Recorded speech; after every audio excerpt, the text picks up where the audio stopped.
Recently, I've been asked the question, how do I know which POIs or points of interest to mark on my chart? And how do I keep myself from over marking them so it's not overwhelming, trying to trade every fair value gap, every order block, every break of structure, etc. Well, in this video, I hope that I can give you guys the answer very simply. In this video, we're going to do a top-down analysis. I'm going to give you guys step by step that I do every single time I come to the markets, as well as what I do on the weekends preparing for a full week in the market. So let's first start off with the monthly time frame. Now, no matter what time frame that you're going to focus on, whether you're a scalper, intraday, swing trader, you always want to start on Sundays with the higher time frame, because this is going to kind of give you the overall bigger picture of what price is trying to accomplish and what it has already accomplished. So if we look at this area to our left, we have this bullish order block. And if we mark this out to our right, what we notice is that price did close a candle body close, wick down to it, rejected. Next candle opened up, pulled all the way down here, but then ended up pulling back bullish above this order block. So at the moment, this level of demand is being maintained. Now we see that we have 4 days and 7 hours left on this candle body. Within those 4 days, we can anticipate at this point that it will at least maintain roughly around 50% of the range of this candle. Otherwise, the volatility would be just completely crazy. So what I'm anticipating at this point is that we're going to maintain this bullish order block. We're going to close this as a bullish candle or a bearish candle, but it will be above this level. The next thing we could look at is this little pocket of price above us. Now, unfortunately, until this candle closes, we can't claim it as a fair value gap, but what we can look at is this imbalance to our left. Now, because of this imbalance here, what this is telling us is that there was inefficiency in the market delivery, right? Because we gapped. That's not supposed to happen. So because of the fact that we gapped, this can be an area that price will seek to rebalance to. In the future, this can be a level that we look for, even if it gets hit before this monthly candle closure. So these are just things I would keep in mind. So when you're journaling, what you can actually do is like screenshot this chart, click copy link or copy image, and then go ahead and put this into something like Notion. You could put it on a Google Doc sheet, but you want to actually put that this is the monthly time frame, what you see on it, so you can write a quick note about the points of interest that you have so far. And then we want to drop down to the weekly time frame. So now when we drop down to the weekly, what we want to think about is the fact of, since we're more so trading intraday style most of the time, we want to focus on current price action. It's cool to have, things marked up way up here and all these highs. That's fine. But what you're going to notice is that the accuracy is going to come from focusing on the main area prices in now, because these are all weekly candles, right? If we're just closing this bullish candle, what I'm going to first do is look to the left. We can see that there was another volume imbalance, right? So this volume imbalance attracted price back up into it. So when this week closed down here, I would have had this point of interest marked off. And then if we look to the left, the next thing we're looking for is just anything that could provide some kind of run of liquidity for us to continue the bearish order flow. So we can see over here, very choppy chart, right? But in a nutshell, what we can use is this lowest candle as liquidity in which price would want to run. After we ran that level, we had to take profit. Where is it going to take profit to? It's going to go right back up into that volume imbalance, which is going to make this range move efficiently, right? So this is how I would do my higher time frame POIs. I'm trying to understand the narrative or the story of what price has done and what it may want to do next.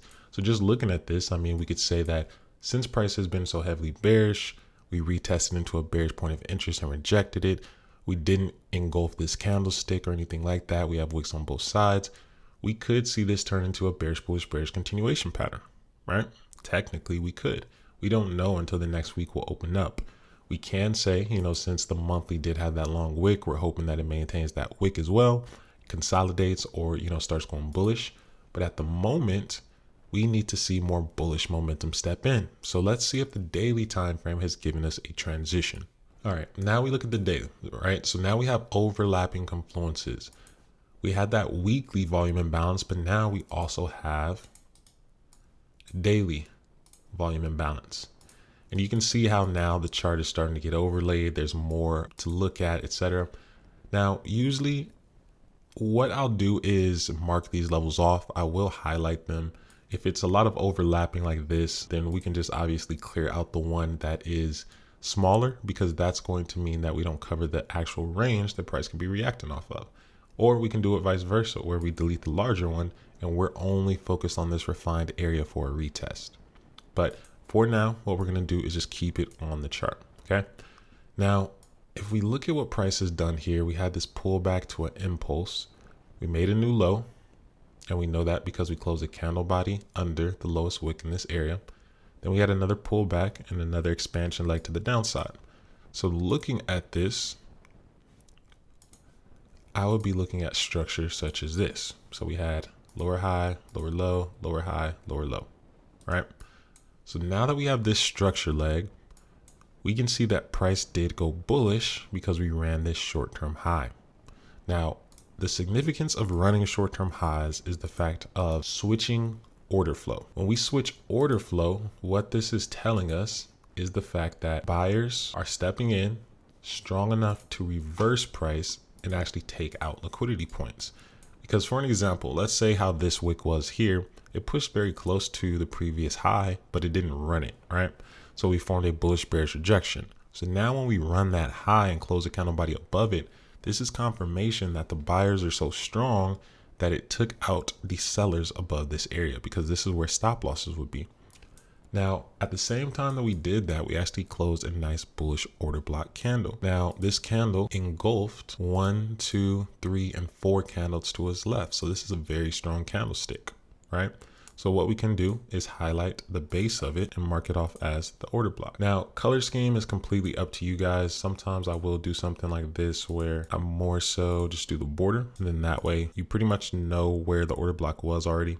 So you can highlight it like this, and you could mess with the opacity or whatever you want to do. But one other tip is just to lock it on the higher time frame. So when you're on the daily or the weekly, lock the drawings that you do. That way when you go down, they don't move.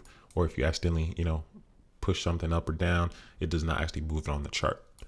All right, so now we have this bullish order block. We have the run of short-term highs. We delivered into our POI above us, right? Because if we were to put a Fibonacci on this from high to low, what we can see is that this would be premium market. So the premium market would be above 50%, while discount is under 50%. So we already retraced into premium. We already reacted off of it. So the next thing I would be doing is looking at the 8-hour. All right. Now on the 8-hour, this is where we start to get into, I'll say, closer to the transition from macro to micro, right? Because we have 8-hour, 3-hour, and then we go into 1 hour, which turns into micro. Now 8-hour is going to be one of the best time frames for finding POIs because of something we call order pools. All right. So order pools are basically areas in the market that were turning points that hold a lot of liquidity, but follow the order flow that price action is in. So for an example, when we shot up this crazy wick, this order consumption on this wick, we can highlight an order pool off of this level, right? And what we're doing is finding the order block on the 1 minute time frame that caused this reaction. So I'll show you an example in just a bit, but nonetheless, we can see that price came right back up, respected it, and rejected. We can see to the bottom side here, we had this long wick to the bottom. If we did the same thing, highlighting that level and then finding the order block responsible of that first impulse away, we can see we perfectly retested into it and expanded from it. So that would have been a really nice area to play off of for our order pools. So now we can see that we can actually refine that daily order block that we had down to an 8-hour order block, or we can find, a refined area within it. But what we can do is just simply move it to a level like this. What we can see is that this candle already did retest into it and expanded from it. So this does look like a really good order block, a very strong pattern, especially after this reaction we got from it. So the next thing I want to look at is, okay, now we're focused on this impulse leg. We've already delivered to the upside. We have 2 bearish candles that printed. So now my goal is to see, is price going to want to maintain the bullish order flow? In this scenario, because of the fact that we've already run a short-term high, because of the fact that we formed buy-side imbalance, this would let me lean more so towards continuation to the upside. All right. So if we're going to continue to the upside, my next question is, how do we know where price may want to reverse from? So the 2 main areas that price is always going to reverse from is what's called the RTI point, which is the return to impulse. As you can see down here, this is where the impulse started, right? The lowest wick point in this area. And then we had this reversal that took out the highs. That will be the order block where we want to see price retest to. So in the first scenario, we want to see price come all the way back down to this order block, reverse off of it, and then give us that impulse right back up. This would be the most ideal situation. Now, why is that? Because if we look at stop loss placement, and let's say we just placed our stop under this low and we're looking for, the run of this high again. This risk to reward is a 1 to 4.5. Beautiful risk to reward. You don't have to overthink it. It's placed under this order block, so you're already protected. But let's say that we wanted to trade something like a breaker, right? Because we had this bearish order block that got engulfed. So now this range is technically a breaker. So if we wanted to trade this now, it becomes a little harder, because just because it is a breaker here does not mean price cannot wick, right? It can still wick into this area here because it's inefficient, or it could still wick all the way down here because it does want to just retest that order block before going higher. So we definitely could see something where, we get bearish candles coming down, get a wick like this, and then we see something like that, where we get that retest. It respects the overall breaker, but the wick shoots down and then it goes up. So if we do see something like this, and let's say we took the trade trying to catch a transition in this area, stop loss wise, if we wanted to be safe, we'd have to do something like this, which completely eats away the risk to reward that we had before, right? Because down here, it made perfect sense on taking this trade, because that was almost a 1 to 4.5 risk to reward. So right around like 4.2. Once again, looking at this price action, we have two possible scenarios for what price can do. Number one, retest the breaker. Once it retests the breaker, we get a transition, price goes up. Or number two, it comes all the way back down to this order block. Now, one thing I want to mention as we're about to go to a lower time frame is this is where timing comes into play. Okay, timing is essential. All of these points of interest that we're marking, don't get me wrong, they are very powerful, but what's going to separate them from the others is at what time they were created, as well as at what time they are retested. Okay, I'll say that again. The importance is going to be at what time they were created and what time they were retested. Let's look at the 3 hour real quick. Then we're going to drop to the 1 hour, and I'm going to show you what I mean as far as time. All right, so in this area, we had all these built up liquidity wicks, and we can see that price actually impulsed through it up to this high. We had this 2 candlestick pullback, bearish plus bearish pattern, and price is starting to fall back this way, right? We can do the same thing we did on the higher time frame. So mapping out from the low to the high, we can see the 50% correlates right around this range here. So we can also refine that larger breaker that we had to this demand level as well, if we just wanted a tighter range that we can predict price to come into. We still have to wait for a transition though, right? We still would have to wait for the 1 minute and other confluences to transition in this range to actually take that buy back. But nonetheless, our goal would be to start anticipating where price may want to reverse. Now, the same thing with the order block down here, we can refine it to this order block on the 3 hour time frame if we would like to, a little bit smaller. So for right now, we're just going to leave it as it is. Now we have this huge range of a breaker. Now, what I want to ask you is, do you think this is going to be accurate for you, especially being a 650 point range? Do you think this is going to do anything for you as a trader? The answer is no, right? Because if I'm trying to trade with a 40 point stop loss, a 50 point stop loss, well, it makes no sense to have a zone that is 650 points. So what you want to start focusing on is the fact of, number one, I need my points of interest to coincide with premium and discount. So if I'm looking to buy the market, the first thing is that I'm not looking to buy the market anywhere above the 50%. So where this white area turns gray, that's the 50%. So in this scenario, the breaker now gets cut in half because I am not going to buy it above discount, right? So that's phase number one. That cuts your range down to around 360. This range isn't too bad. This is more something I would honestly put in the background. So I would do something like this, and that's how I would utilize this point of interest. Now, for right now, we can actually delete the 50%. So we can see that the chart is kind of cleaning itself up again, right? So we have the daily order block, which once again, this can be refined if we would like to the 3 hour order block over here. We have the overall breaker range. We cut it down to where the top of the breaker is under the 50%, which allows us to react off of the discount pricing. And the next thing we want to do is look at the current price action. Are we in bullish or bearish order flow at the moment? Now, after this huge impulse, what we have to think about is we have this pullback expansion So we did run multiple previous highs, right? So we had a lower high here that led to a lower low. So the fact that we took this out confirms that we switched to bullish order flow. We also took out multiple highs over here. So this whole impulse leg from this low to this high is our structure. So we're bullish in market structure, but we are currently in bearish order flow. Now this is where sometimes it can get tricky understanding what price action is doing, but order flow and market structure can be going completely different ways, and it actually helps you more than you know. So if I'm bullish, but I see that order flow is bearish, and how can I tell that? Well, number one is going to be quasi. But we can see here we had a bullish bearish rejection, price trades higher, another bullish bearish rejection. So we have a left shoulder, which is lower than the head. We have a head that's higher than the shoulder. And then we also get a right shoulder because we get another bullish bearish rejection that's lower. Okay, so this gives us the quasi. Now, on top of that, we run a short-term low in this area. A short-term low is simply where price finds short-term levels. Bearish bullish rejection is creating a floor, and then once that floor is broken through, that is letting us know that bearish order flow is currently taking over. Now, let's look at this impulse leg of structure that we have coming off of this range here. We had multiple confluences, such as a previous fair value gap that got inverted, right? Price traded under it, retested into it.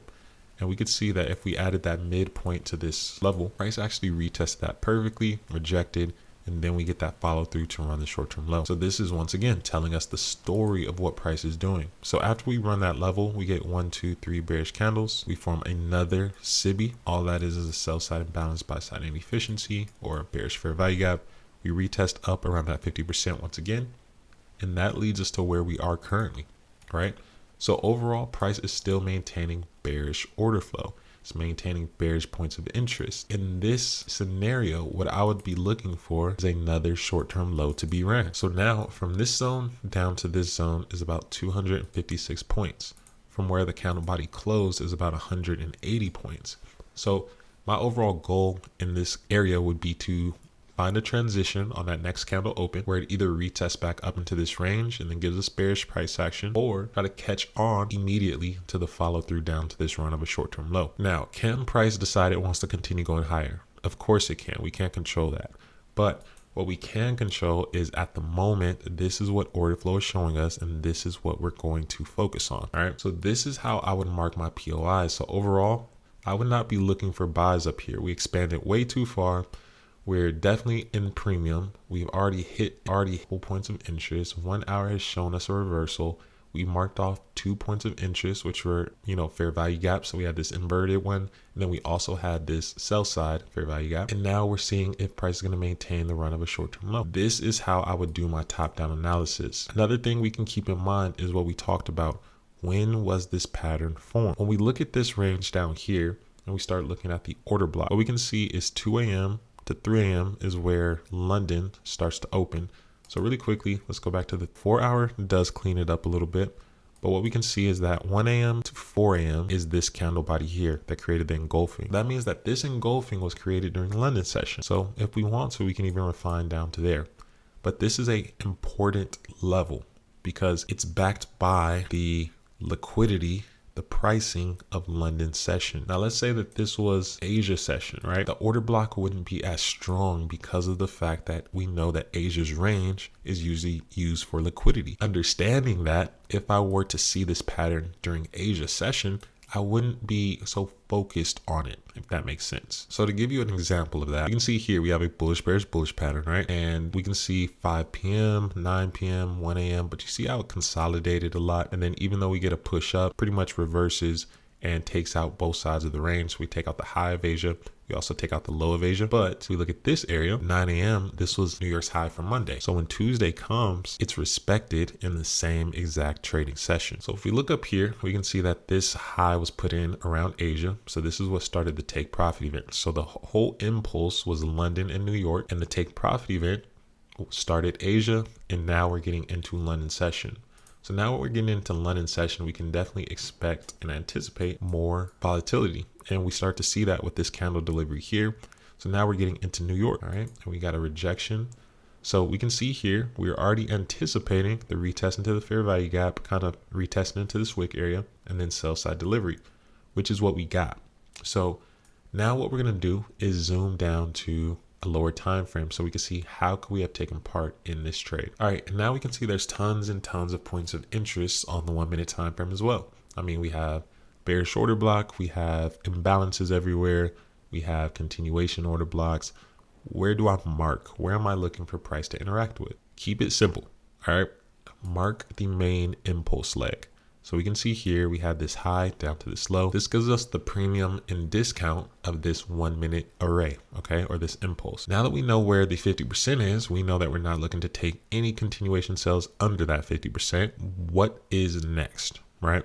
What are we looking for next? So we can see that we have this fair value gap. And what I'll do is I'll change the color of this one. All right, so now we know we have this fair value gap above the 50%, so it's in premium. And if price was to swing back into that area, we can anticipate that it would be a rejection, okay? We also have another point of interest up here that price can retest to, and it also has a order block attached to it.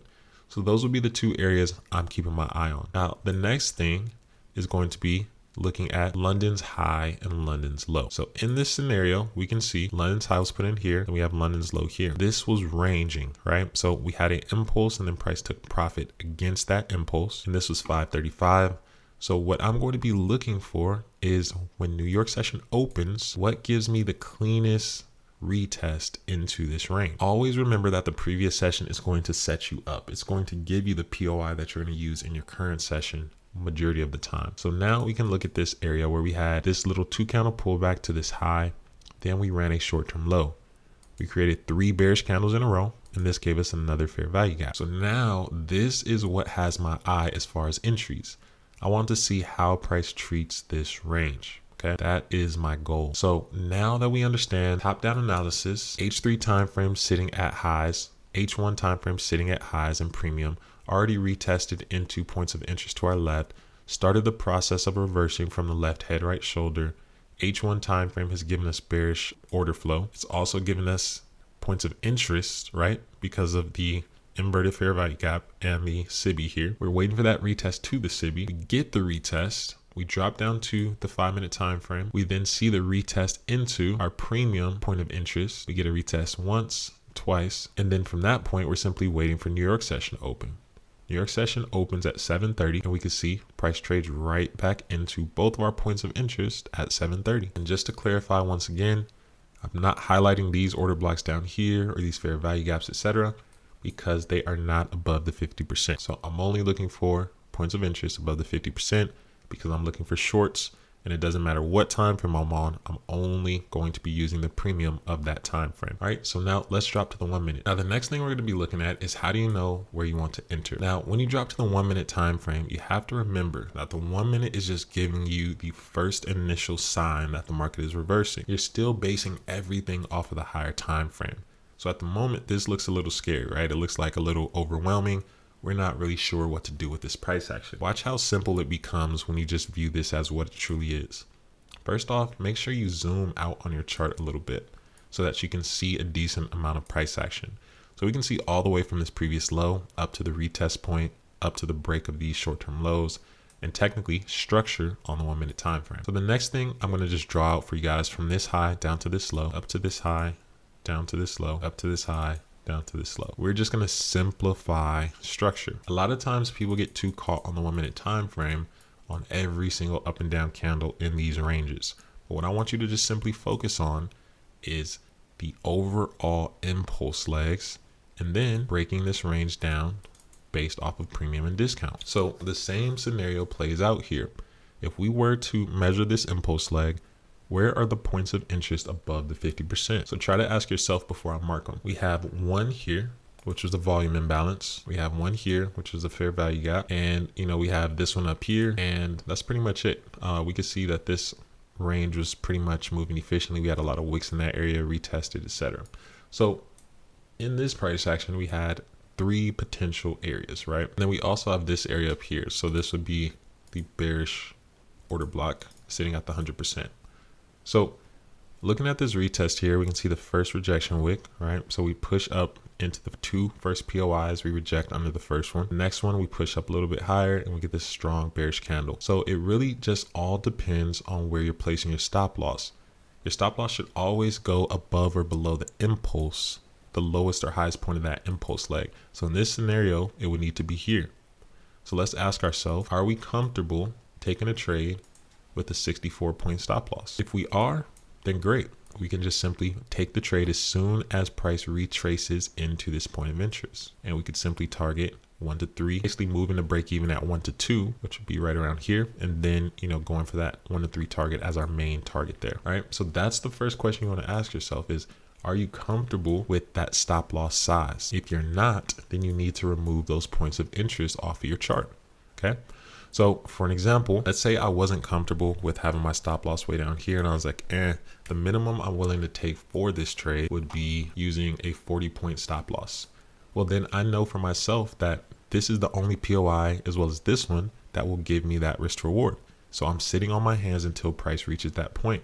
And as we can see, price does eventually come back up and give us that retest. And it's not to say, I'm trying to predict that price was going to keep going up, or, how do you know that price would dig deeper into this price action? The reality is you never truly know. You can anticipate it, but you never truly know how many times price is going to retest. All you know is once you get that true shift of market structure off of a higher time frame point of interest, your whole framing of the trade is based off of the highest point not being breached again. That is the framing of the trade.